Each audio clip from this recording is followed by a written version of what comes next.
So we used the last 2 days to examine all the 4 elephants.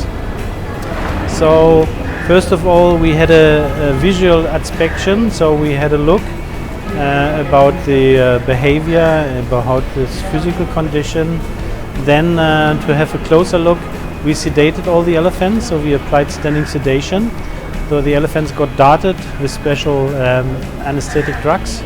And then we could handle the elephants. We could draw blood.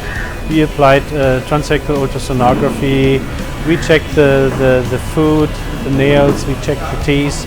After the procedure, we did all the examinations. The elephants received a reversal and then they were awake within 10 minutes, fully awake.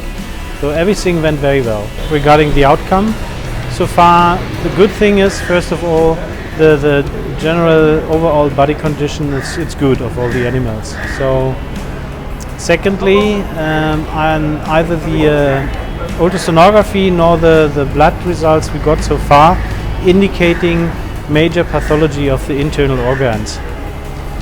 So that's also very good. However, we also found some problems. In the elephant, it's a safari park. We recognized foot problems, overgrown nails, malformated nails, overgrown sole. So this has to be treated urgently.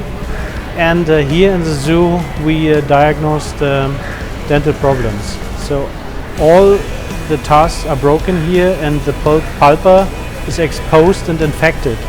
So the last 2 situations, foot problems and dental problems, can really lead to severe, up to life-threatening problems in elephants. That's the reason why we made it urgent that these 2 things has to be treated first. We have to take care about this.